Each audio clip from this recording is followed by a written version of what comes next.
이제 다 같이 일어나셔서 오늘도 우리를 불러 예배케 하신 하나님께 감사하며 함께 사도신경으로 우리의 신앙을 고백하겠습니다. 나는 전능하신 아버지 하나님 천지의 창조주를 믿습니다. 나는 그의 유일하신 아들 우리 주 예수 그리스도를 믿습니다.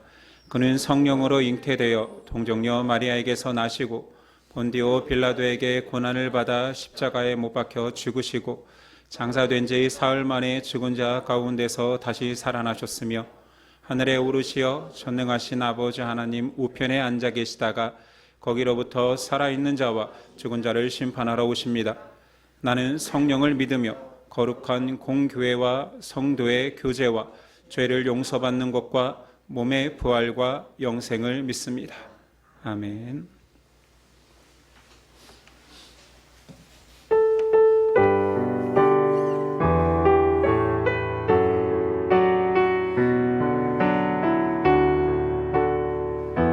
우리 목자 되신 주님을 찬양합니다.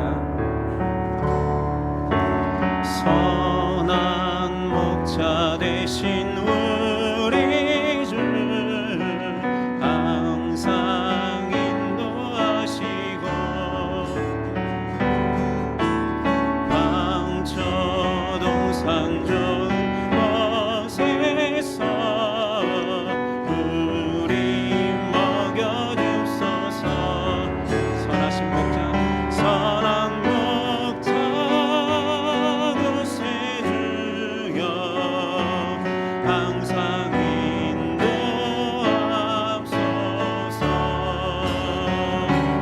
선한 목자 구세주여 항상 인도하옵소서. 양의 문이 되신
항상 인도하소서.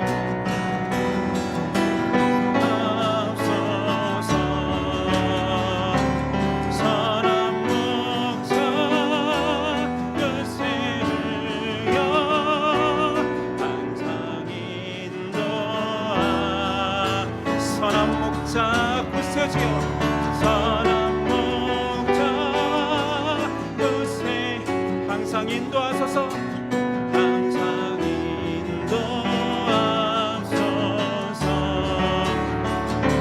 선한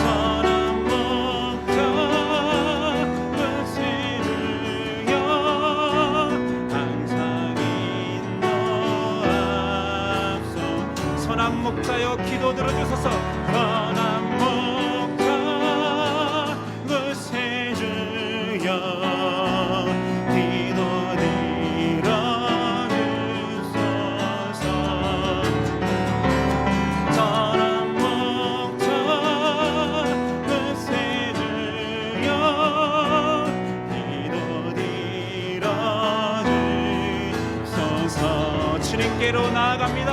선한 목자 구세주여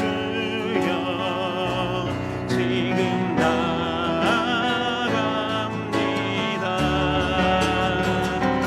선한 목자 구세주여 지금 나아갑니다.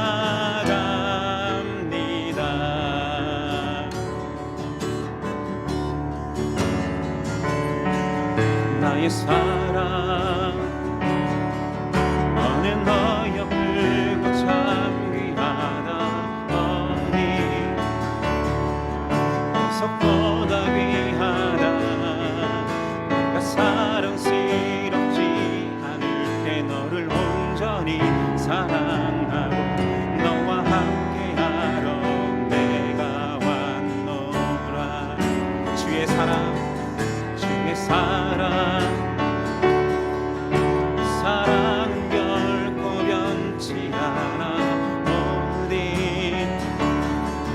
계절 돌보시네.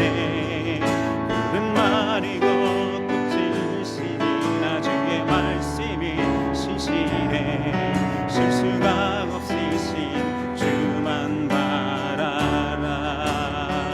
주님의 나라와 계신 나의 삶 속에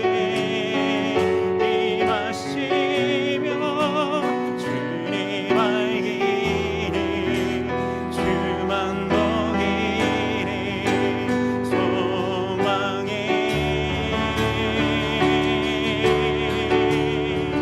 거룩히 살아가 힘과 두려움 없는 믿음 주신 나의 하나님. 완전한 사랑 찬양해. 나의 사랑 나의 사랑 나는 너 옆을 참 귀하다. 어니 보석보다 귀하다. 내가 사랑스럽지 않을 때 너를 온전히 사랑하고 너와 함께하려 내가 왔노라. 주의 사랑 주의 사랑 사랑은 결코 변치 않아. 모든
삶 속에 임하시니 주님 알기를 주만 보기를 소망해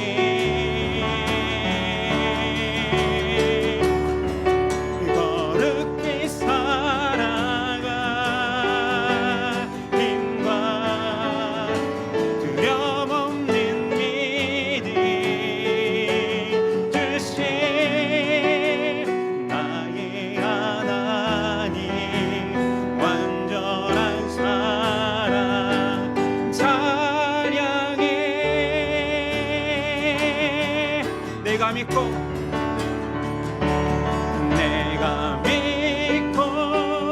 또 의지하는 내 모든 영병 잘 아는 주님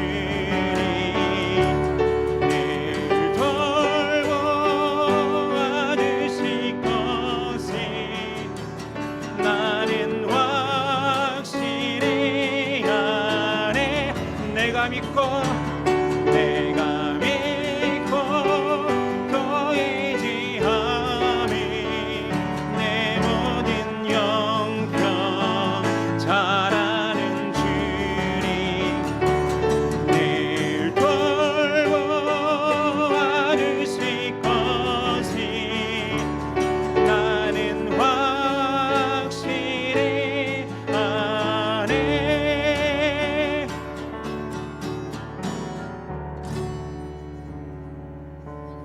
계속 침묵으로 기도하겠습니다.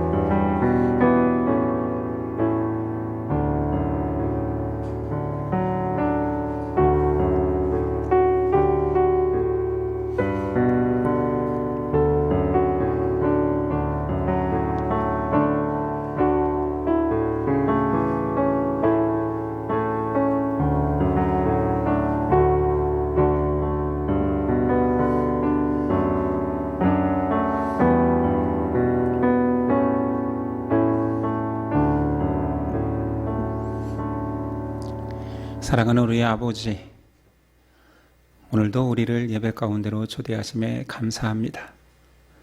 한 주를 돌아보건대 과연 온 세상을 비추는 태양처럼 하나님께서 우리 삶 속에 온전히 계시고 인지하고 바라보며 살았습니까?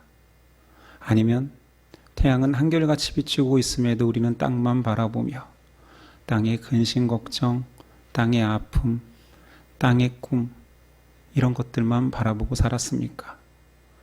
오늘 예배를 통하여서 우리의 내려간 눈들이 하나님을 바라볼 수 있도록 도와주시옵소서.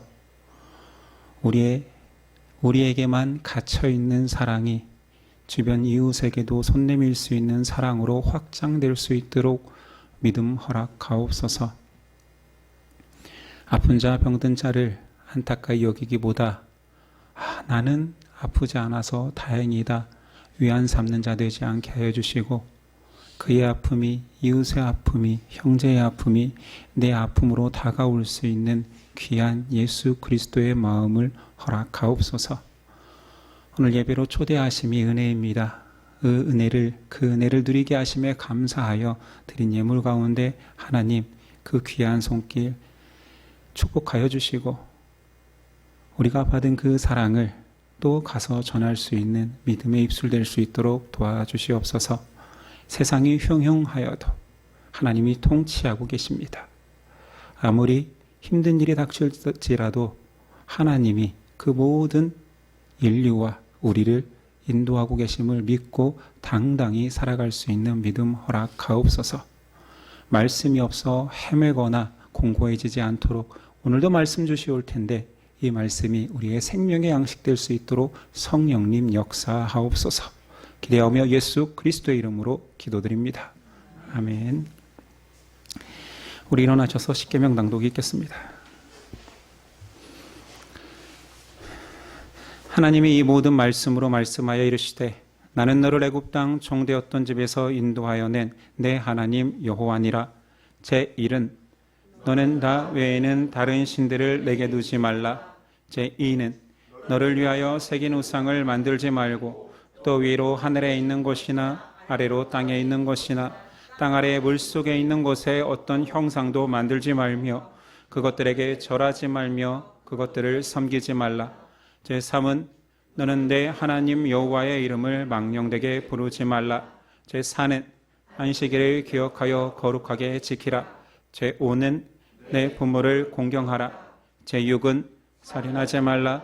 제7은 간음하지 말라. 제8은 도둑질하지 말라. 제9는 내 이웃에 대하여 거짓 증거하지 말라. 제10은 내 이웃의 집을 탐내지 말라.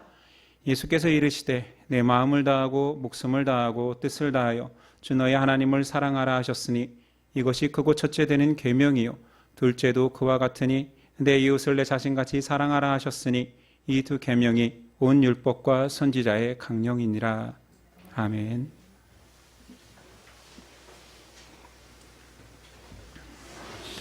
오늘 우리에게 주시는 하나님의 말씀은 누가복음 17장 5절로 10절까지입니다.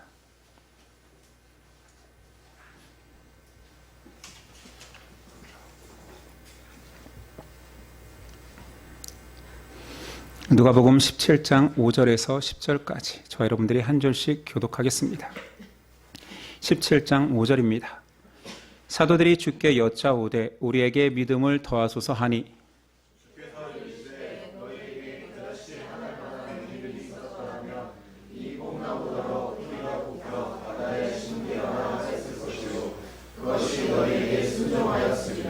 너희 중 누구에게 밭을 갈거나 양을 치거나 하는 종이 있어 밭에서 돌아오면 그더러 곧 와 앉아서 먹으라 할 자가 있느냐?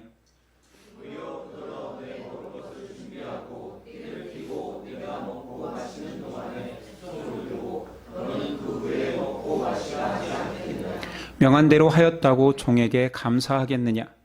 이와 같이 너희도 명령받은 것을 다 수행한 후에 무익한 종이라 우리가 하여야 할 일을 할지니라. 아멘. 오늘 말씀의 제목은 무익한 종의 비유입니다. 무익한 종의 비유라는 제목으로 나누겠습니다. 우리 17장에서 제자가 갖추어야 할 덕목 4가지에 대해서 알아보고 있고 지난 시간에 사람과 사람 사이의 수평적 덕목이라고 해서 형제를 실족하게 하지 말라, 형제를 용서하라를 배웠습니다. 오늘은 세 번째, 네 번째 하나님과의 수직적 관계 속에서의 덕목, 진실한 믿음과 겸손한 봉사입니다. 앞서 형제를 무한 용서하라라고 말씀하셨는데 제자들은 그대로 살기는 너무 힘들 것 같아 마지막 5절에 예수님께 믿음을 더하여 주소서라는 요청을 했다 했습니다. 그러니 앞에 내용에서도 마지막 절로 연결되고 그리고 5절은 또한 6절 진실한 믿음을 요구하는 그 내용과도 연결됩니다.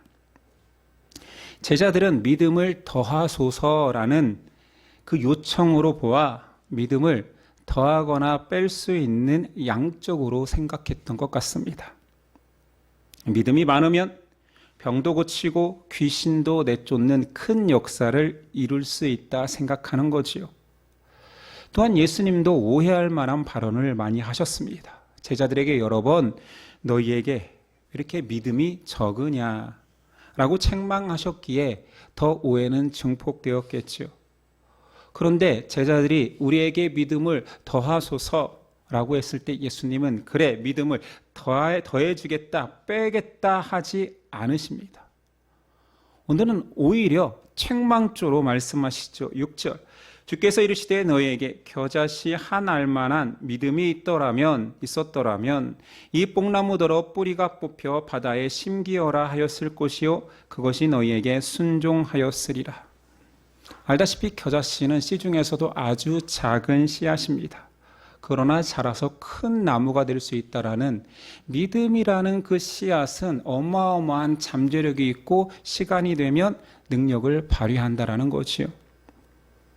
그러니까 아무리 작은 믿음 하나라 할지라도 그 믿음 안에 생명력이 있기 때문에 이루어지지 않을 일이 없다.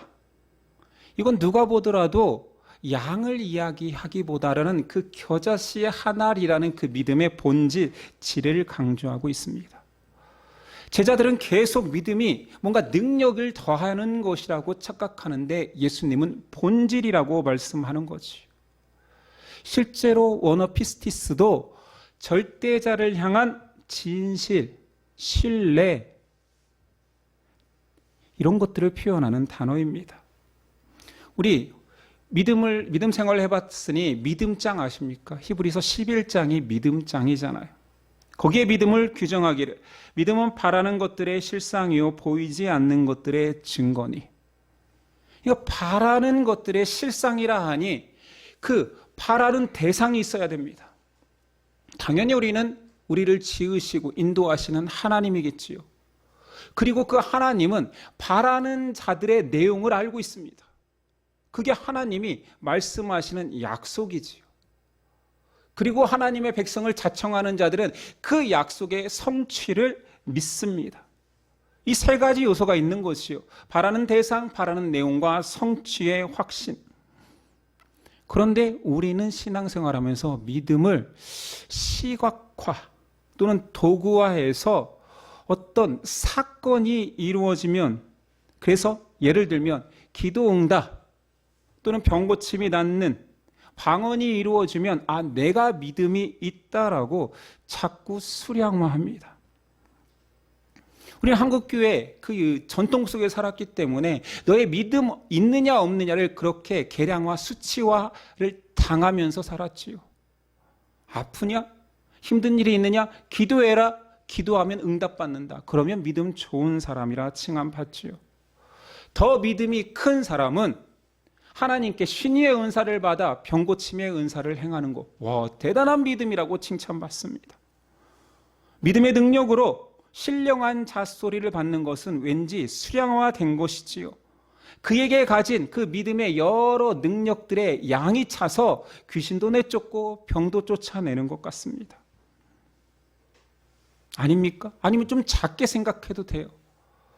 하나님 우리에게 지혜를 주소서 믿음의 지혜를 허락하시면 제가 세상에서 지혜롭게 성공도 하고 돈도 많이 벌 것입니다.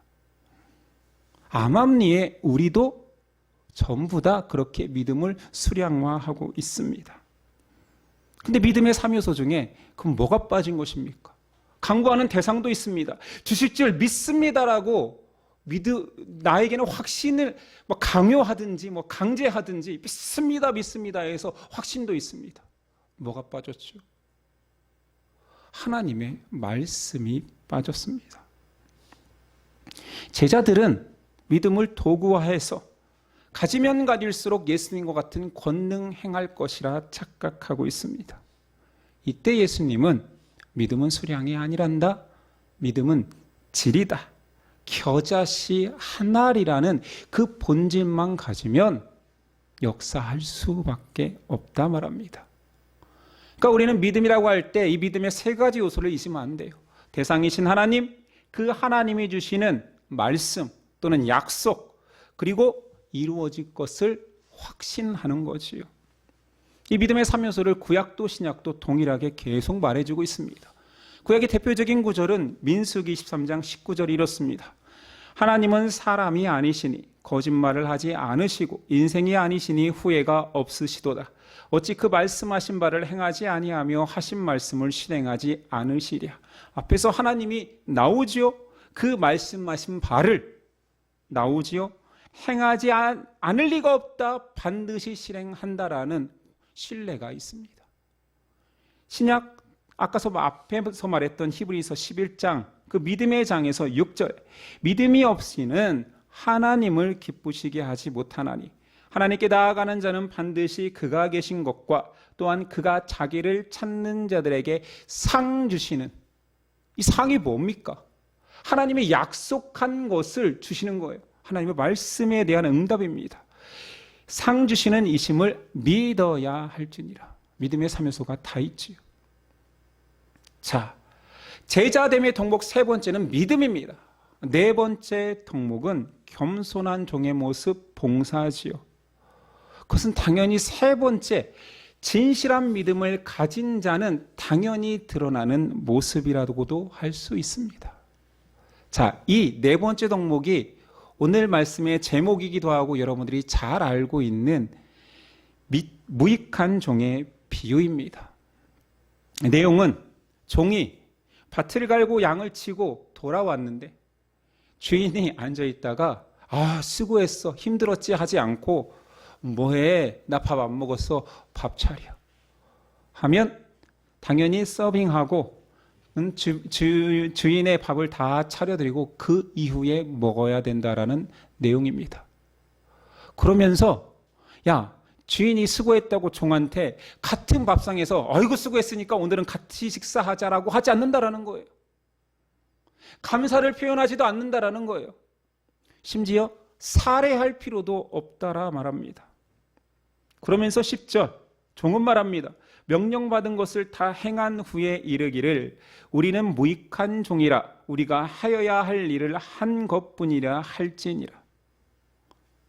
이 비유를 하신 예수님, 주인을 너무 무정하게 가혹하게 묘사한 것 아닙니까? 이 말씀을 막 트집 잡는 기독교를 반대하는 자들은 봐라, 구약 성경의 하나님은 가나안의 그 원주민들을 진멸하는 하나님이었고 신약에서도 봐라, 종법을 인정한다. 사람과 사람 사이에 차등이 있는데 이 뭐냐, 이 비유 속에 이걸 인정하는 거 아니냐. 더 디테일하게는 아무리 종이어도 최저 시간은 좀 지켜줘야지. 아니면 일을 시켰으면 노동자의 인권이라도 칭찬이라도 좀 하면 좀 좋아 라고 비판합니다. 좀 무식한 거지요. 이 내용은 비유입니다. 문학적 표현이잖아요. 그 비유를 가지고 트집 잡으면 누가 어떤 비유를 할 수 있습니까? 비유는 말도 안 되는 것들, 이루어지지 않을 일에 대해서도 비유하는데 예수님은 실생활에서 지금 고대 2000년 전에 유대 사회에서 있는 그 현상을 가지고 종에 대해 설명하고 싶은 것입니다. 그러니 이 비유의 내용은 순종하고 겸손한 종을 강조하기 위한 비유인 거지요. 종은 당연히 할 일을 하고 칭찬받기를 기대하지 않습니다. 주인은 종에게 감사를 표하거나 살해하지 않습니다. 여기서 또 크리스찬조차도 주인의 태도를 보고 묵상하면 안 되는 거예요. 나는 저런 주인 되지 말아야지. 이건 성경을 잘못 보고 있는 거예요. 비유의 대상인 종의 태도를 봐야 되는 것이요. 종의 자세를 보라는 것입니다. 핵심은 하나님에 대해서 진실한 믿음을 가진 자는 겸손과 헌신하는 종이다입니다. 예수님께서 강조하는 본질적인 것이 사람은 창조주 하나님의 종이다입니다. 이 사람들은 자꾸 인간적이고 인본주의적으로 성경을 바라보니 그래도 친절한 하나님이기를 기대합니다.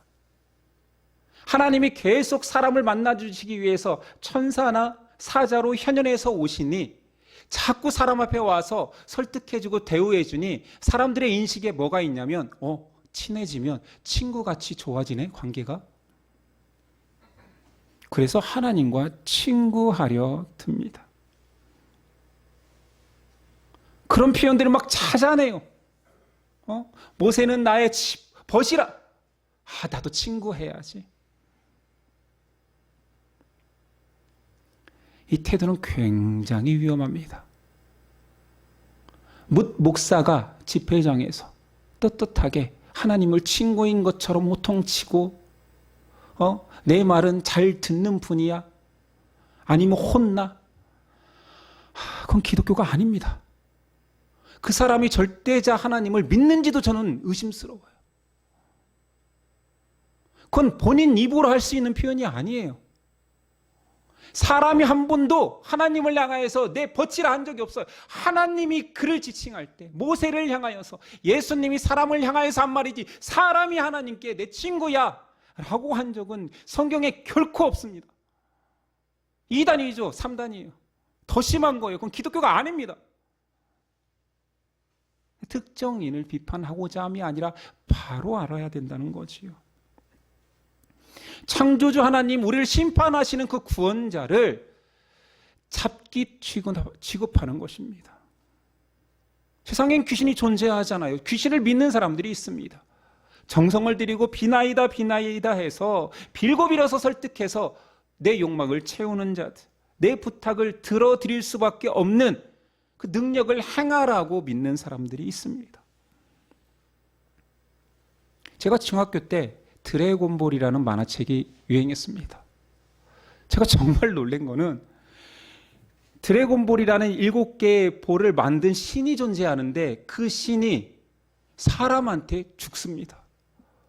기억나십니까? 저만 기억나나요? 아니, 신을 굉장히 강한 사람이 죽여요. 그때 그 만화책을 보면서 굉장히 놀랐어요. 이런 사고가 가능해?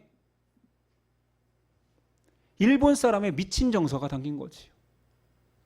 그러니까 그들에게 신은 놀라운 신비를 베풀고 마술을 베풀지만 사람보다 조금 능력 있는 존재인 것입니다.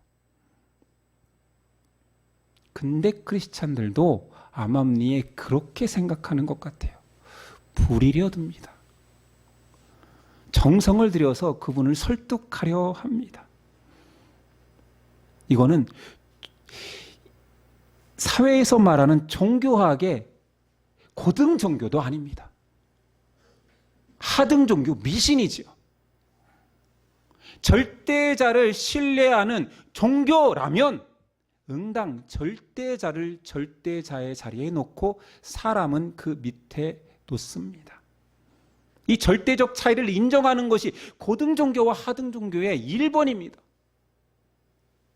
근데 우리는 종교 이상, 그냥 진리라고 믿는 하나님을 하등 종교의 산신령처럼 모시려고 해요.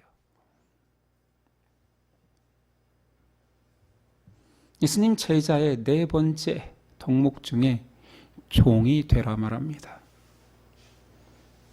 근데 이 종은 스스로를 말하기를 무익한 종이래요. 근데 제가 아무리 읽어봐도 유익하거든요. 일도 잘하고 겸손하고 말도 이쁘게 해요. 마지막에 스스로 한 말입니다.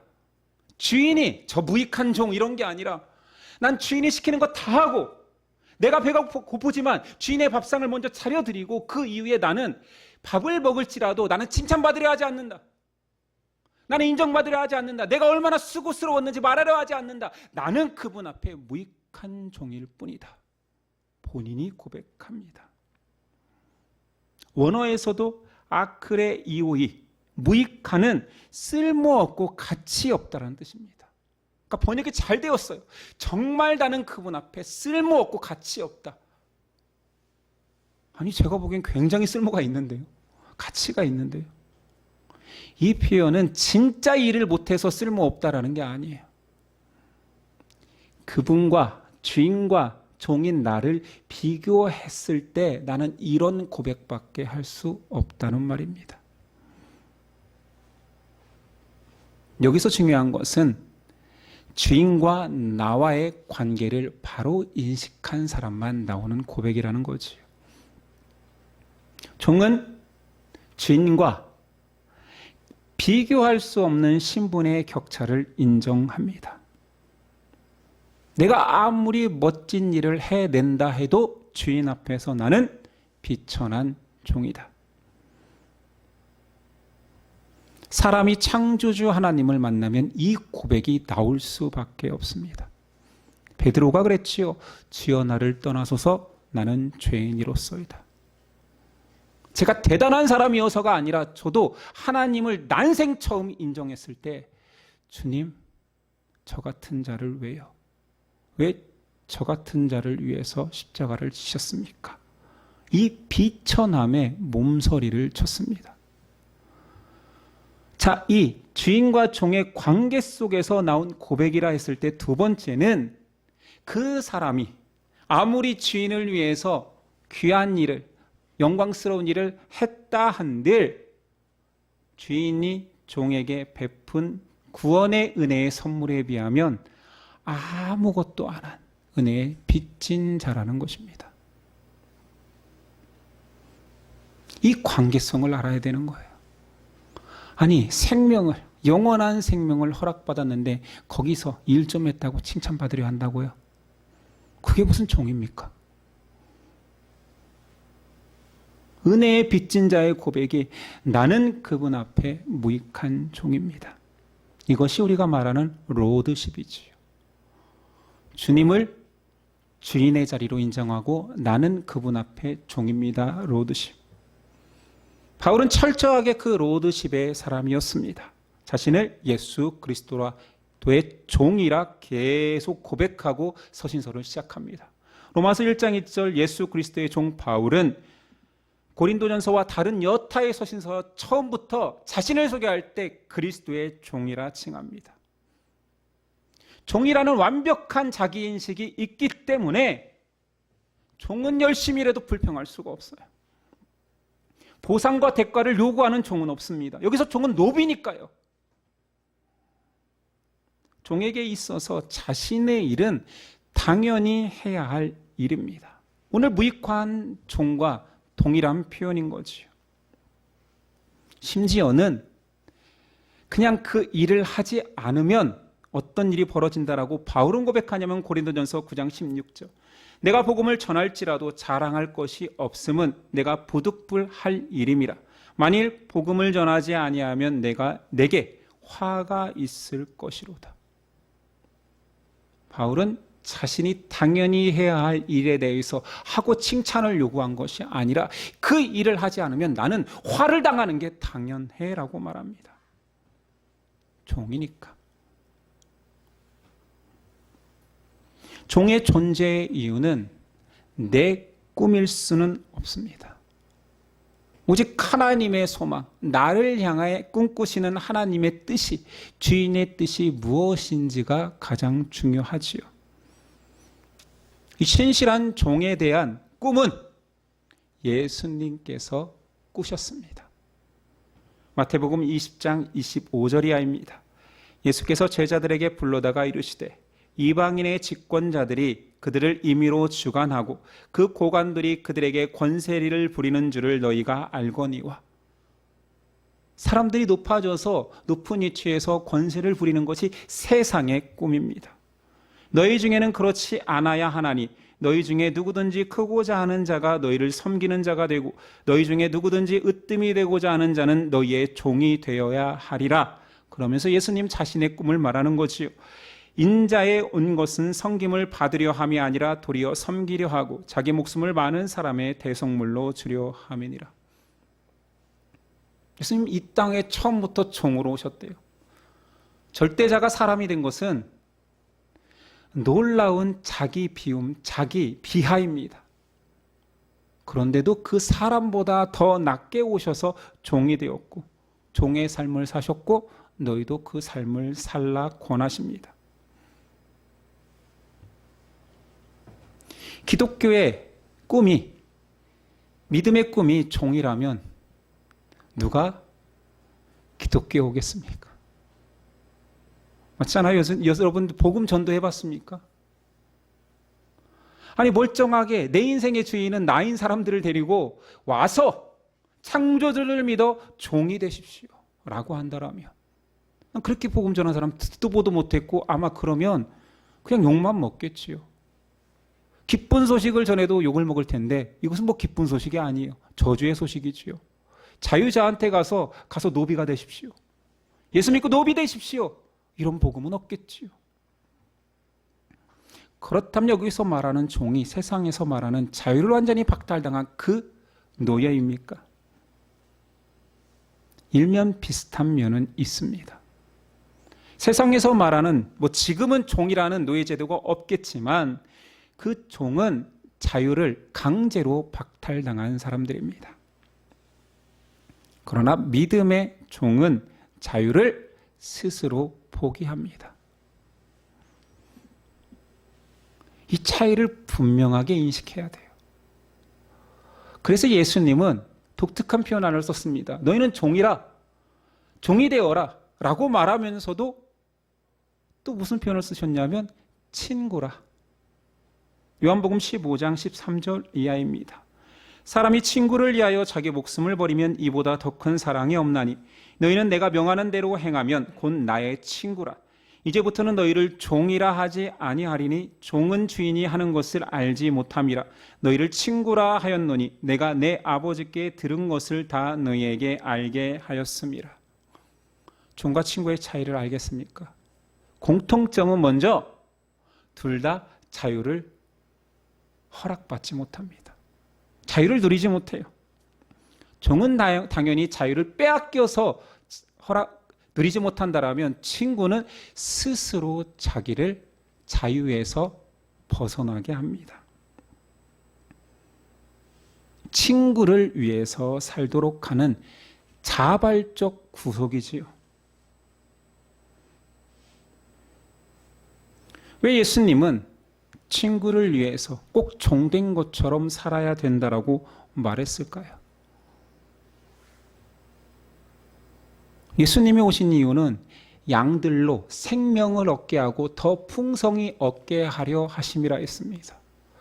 예수님이 이 삶이 사람으로 태어나 이 땅에 와서 가장 가치 있을 수 있음을 알기 때문입니다.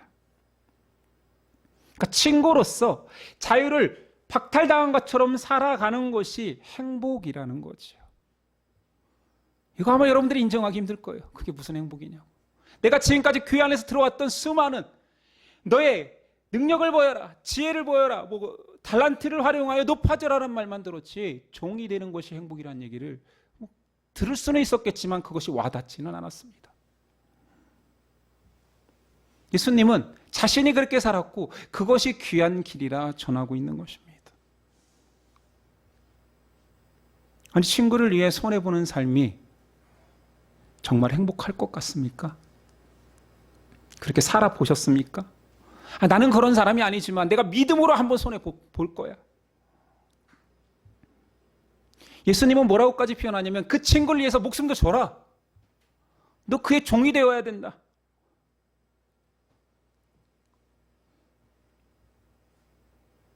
내가 그 길을 갈 것이고 그 길로 너희를 초대할 것이다. 왜냐하면 그게 아름답고 명예롭기 때문이다. 예수님께서 가르쳐 주시는 종의 삶은 스스로 자유를 구속하지만 친구를 위하여 내가 자청하였기에 행복하고 명예로운 길이라 말합니다. 문제는 이것이 설득이 안 된다는 거지요. 아주 어렸을 때부터 이 삶을 계속 가르쳐 줘야 되는데 아주 어렸을 때부터 양보하는 거 그것은 네가 한다기보다 그래 너도 하려고 애쓰고 어렵지 해보니까 더 힘들지 그때 기도하는 거야. 양보하고도 행복할 수 있는 사람이 되어보는 거야. 그게 예수님 닮은 거야. 계속 연습했다라면 아마 우리가 청년이 되고 장년이 되었을 때 이 모습은 아니었겠죠. 예수님 17장에서 4가지 덕목을 이야기하는데 첫 번째 덕목, 형제를 실족하게 하지 마라. 형제를 배려해라. 두 번째 덕목, 죄 지은 자를 용서해라. 세 번째 덕목, 진실한 믿음을 가져라. 네 번째 덕목은 섬기는 종이 되어라. 1, 2, 3번은 전부 다 뭐뭐 행하라라면 네 번째는 그 본질을 이야기합니다. 아니, 종이 되었는데 첫 번째 덕목이 힘듭니까? 아니, 종이 어떻게 주인을 실족하게 해요? 종이 무슨 권리로 죄 지은 자를 용서하지 않는단 말입니까? 주인을 어떻게 용서하지 않아요? 당연한 것이 되는 거예요. 종이 되기 위해서는 세 번째 덕목은 믿음이 없이는 불가능합니다. 그러니 이 모든 덕목은 진실한 종이 되는 것들로 다 해결될 수 있습니다. 그래서 앞에서 저는 1번, 2번 덕목을 사랑과의 수평적 덕목, 3번, 4번을 하나님과 사람 사이에 나와의 수직적 덕목이라 했습니다. 뭐가 떠오릅니까? 뒤에 있는 십자가 아닙니까? 하나님과 사람 사이에 하나님의 사랑, 이웃 사랑, 수평적 사랑 똑같지 않습니까? 그런데 이웃 사랑을 할 수 있는 존재는 수직적 사랑을 받은 자만이 할 수 있는 것처럼 하나님이 주시는 믿음이 없이는 진정한 종이 되기 불가능합니다. 그게 가능한 일입니까? 차라리 어마어마한 부자가 되는 것은 가능성이라도 있지요.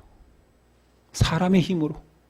근데 믿음이 없이 어떤 사람이 친구를 위해 죽고 친구의 종이 될 수 있다고요? 물론 친구를 위해서 어떤 순간에 급박하게 희생할 수는 있습니다. 그것이 종의 모습으로 행한 것은 아니라는 거지. 선택할 여러 가지 상황 속에서 항상 내가 종이 되는 모습은 인간적으로 불가능한 일이에요. 인류사에 어떤 사람도 그렇게 산 사람은 없습니다. 유일하게 있다면 예수님이지요.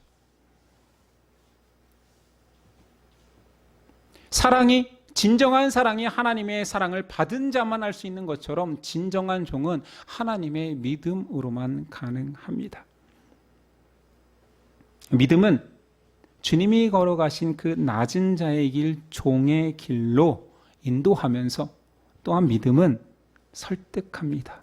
이게 너무 아름답다. 귀하다. 여러분들이 지금 설득되지 않는 것은 믿음에 설득되지 않아서예요. 목사님이나 그렇게 사세요. 저는 뭐 하는 척은 하겠지만 진짜로 그렇게 종이 될 마음은 아직 없습니다. 저도 없어요, 사실. 제 본성이 워낙 뭐 착하게 태어난 것 같습니까? 저 그런 사람 아니에요. 그러나 믿음이 가하게 하는 것입니다. 예신교의 이름은 알다시피 예수님의 마음을 나타냅니다. 그래서 여러 번 가장 많이 설교한 본문이 빌립보서 2장이지요. 우리 이름의 본질이니까요. 2장 5절이야. 너희 안에 이 마음을 품으라 곧 그리스도 예수의 마음이니 그는 근본 하나님의 본체시나 하나님과 동등됨을 취할 것으로 여기지 아니하시고 오히려 자기를 비워 종의 형체를 가지사 사람들과 같이 되셨고 사람의 모양으로 나타나사 자기를 낮추시고 죽기까지 복종하셨으니 곧 십자가에 죽으심이라. 우리 이름이 예심입니다. 이 본문에 근거해서 이름을 지었는데 종의 형체를 가지고 낮아지고 낮아지는 것이 예수님의 마음입니다. 예수님은 종의 마음을 가지셨고 너희도 내 마음을 가지라. 왜냐하면 이것이 너희가 이 땅에서 살아갈 수 있는 가장 영광된 축복된 길이거든 이라고 말합니다. 우린 십자가의 길 하면 막연하게 순교해야 되나? 죽어야 되나? 아닙니다. 종의 삶을 택하면 됩니다. 믿음의 길은 십자가의 길이요 십자가의 길은 종의 길입니다. 예수님은 높아지려는 제자들, 권능을 행하고 능력을 행하고 싶어하는 제자들에게 종이 되어라. 종이 되어서 실족해 할 필요도 없어. 종이면 그냥 그를 배려하지. 종이 되면 용서 안 할 수 없어. 그냥 용서할 수 있는 신분이 되는 거란다. 종이 되려면 진실한 믿음이 아니고서는 불가능하거든. 이 모든 덕목을 종으로 마무리 짓습니다. 안타까운 것은 제가 여러분을 더 이상 설득할 힘은 없습니다. 저도 잘 설득이 안 되는데 제가 여러분을 어떻게 설득합니까? 제가 여러분의 종으로 살지 못하고 있는데 세상의 약한 자들의 종이 되지 못했는데 어떻게 여러분들한테 종이 되라 합니까? 그러나 저를 포함해서 다시 한번 믿음으로 권면드립니다. 우리의 꿈이 예수님 닮은 종 되어야 합니다. 그러니 신앙이 이제 수준이 엄청나게 높아지는 거지요. 주일 안 어기는, 예배 빠지지 않는 정도가 아닌 거예요. 성경 열심히 읽는 정도가 아닌 거예요. 밤새면서 기도하는 정도가 아닌 거예요. 내 존재 자체를 종으로 바꿀 수 없는 나인데 하나님 믿음 주셔서 저를 종 삼아 주시옵소서. 얼마나 부대끼고 힘들까요? 종은 인정받지 못합니다. 종은 힘겹습니다.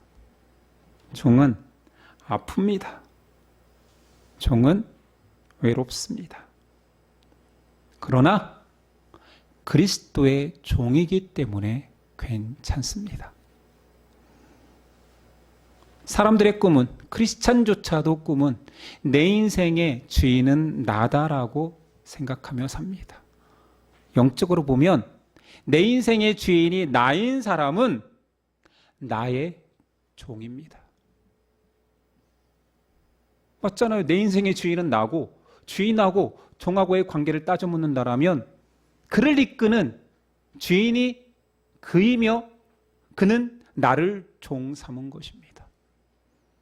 그러나 크리스찬들은 주인이 다릅니다. 그리스도죠. 하나님이시요.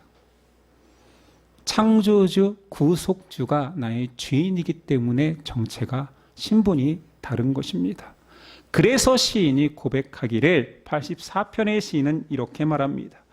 주의 궁정에서의 한 날이 다른 곳에서의 첫날보다 나은즉 악인의 장막에 사는 것보다 내 하나님의 문지기로 있는 것이 좋사오니. 얼마나 멋집니까?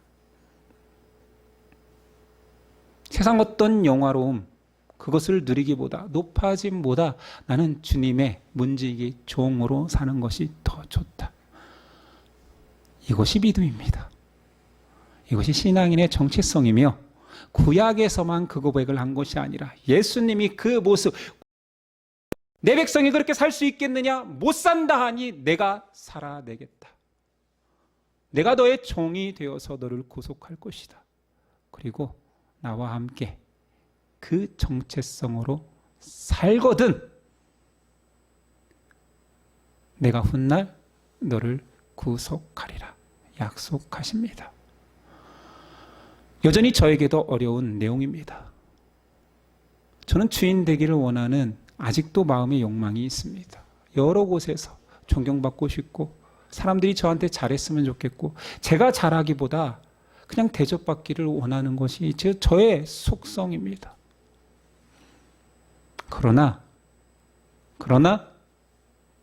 제가 그렇게 못났을 뿐이지 정답조차 안 들으려 하거나 모른 채 하지는 않습니다. 제 솔직한 고백을 여러분 이해하셔야 됩니다. 여러분이 더 귀한 믿음의 사람, 예수님 더 닮은 사람 될 수 있습니다. 자신을 속이지 마십시오. 진리를 외면하지 마십시오. 우리 같이 그리스도의 종 되어 봅시다. 기도하겠습니다.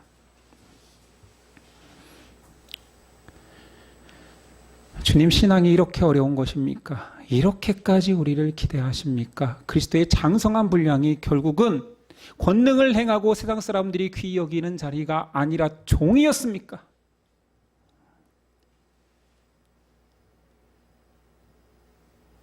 하나님의 말씀을 바로 알아 순종할 수 있는 믿음을 허락하옵소서.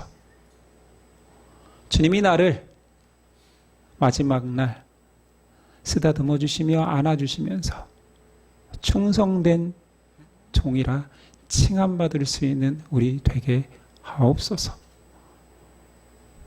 예수님의 이름으로 기도드렸습니다.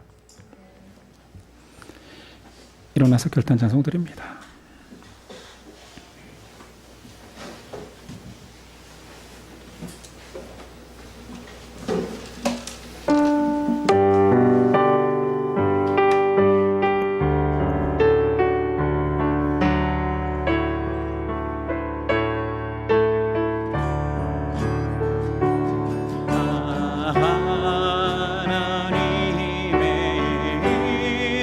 하나님의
기도하겠습니다. 이제는 우리 주 예수 그리스도의 은혜와 하나님의 사랑과 성령의 교통하심이 지금부터 영원까지 함께 하시기를 간절히 축원하옵나이다. 아멘.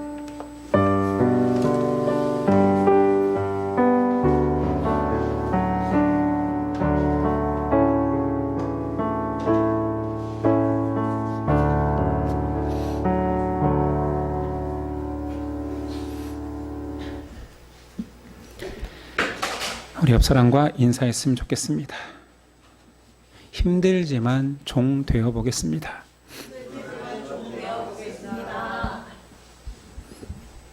인사가 하나 더 있습니다. 당신을 주인으로 잘 섬겨 보겠습니다. 저는 안 했습니다. 여러분들 잘 섬기십시오. 예, 오늘은 첫째 주이기 때문에 전체 모임이 있겠고 전체 모임에서 성탄절을 어떻게 할지 좀 계획을 나누었으면 좋겠고요. 그 이후에 형제님들 좀 도와주셔서 성탄 트리를 좀 날라주시면 아이들과 함께 장식하도록 하겠습니다. 예배를 바치겠습니다. 한 주간 승리하십시오.